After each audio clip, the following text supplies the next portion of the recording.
The presumptive nominee of the Green Party, Dr. Jill Stein, has stated that she's open to the idea of possibly collaborating with Senator Bernie Sanders.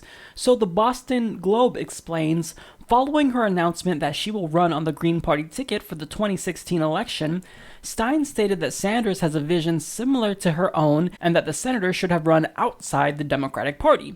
Following those tweets, Stein sent a message out criticizing the Democratic Party. She has previously spoken out against the party, most recently in a Huffington Post interview where she said the course of recent events have made it apparent we need to go outside the Democratic Party to effect real change. Now, here are the tweets in question. So she says, because many are wondering, we have always been open to talking with Bernie Sanders about ways to move our shared goals forward.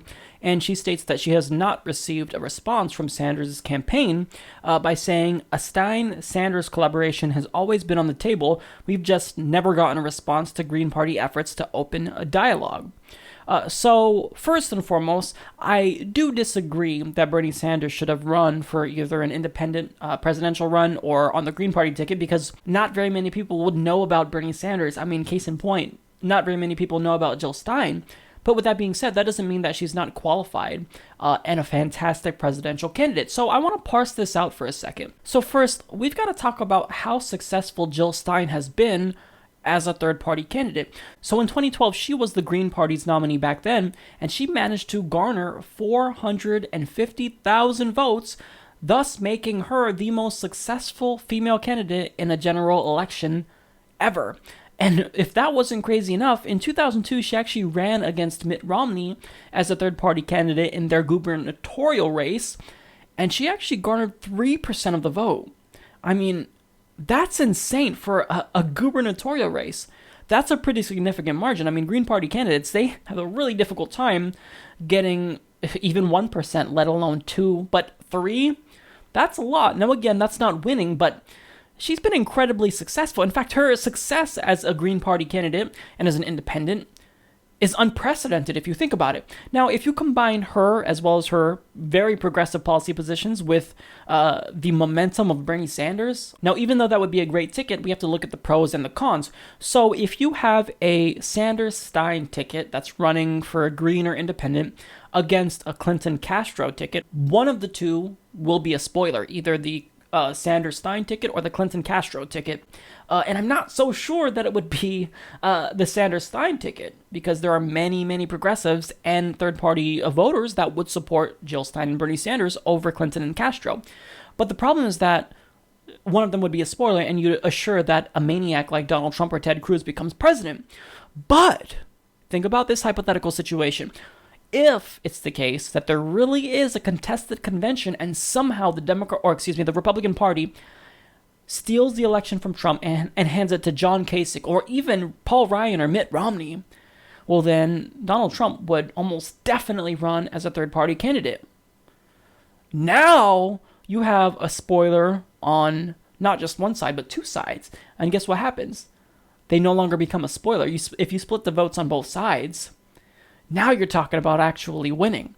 So if you have two left-wing, I say left-wing because I don't consider Hillary Clinton left-wing, but you have two left-wing parties and two right-wing parties, again, the quotations, because they're not just right-wing, they're far right on the Republican side.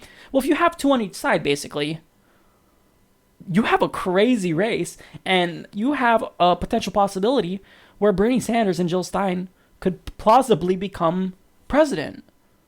I don't even know if my body could fathom that much awesomeness. Jill Stein, if you don't know her, if you're not familiar with her, look her up. She's awesome. Her and Bernie Sanders in the White House together, it would be amazing. Now, getting back to the reality, bringing it down here, is it the case that Bernie Sanders would consider an independent or third-party run? No, because he promised he wouldn't, and Bernie Sanders has too much integrity to go back on his word. There's no way he would violate what he said. Bernie Sanders is glued to the principles. He's glued to what he believes is right. And that's one of the biggest draws of his campaign. That's why we love him so much. So Bernie Sanders would never do this because he feels as though it would decrease the Democratic Party's chances of winning against the Republican. So in all likelihood, not going to happen. But the thought of it would be just insane. Now, On the other hand, would Jill Stein potentially be a game changer like Bernie Sanders if she decided to run in the Democratic Party? Absolutely. She is basically the female version of Bernie Sanders, but she's still to the left of him. And in actuality, her policy positions are more in line with what I agree with. I'm to the left of Bernie Sanders, as is she, and I agree with her on virtually 100% of the issues. I haven't seen anything where I disagree with her with. But would Jill Stein consider abandoning the Green Party and trying to change the Democratic Party from within? No way. She is not willing to do that. So it would be a great thing if Bernie Sanders and Jill Stein somehow collaborated if he didn't win the nomination, but at the same time, highly unlikely. But still, even the thought of such an awesome collaboration between Jill Stein and Bernie Sanders, it'd be awesome, man.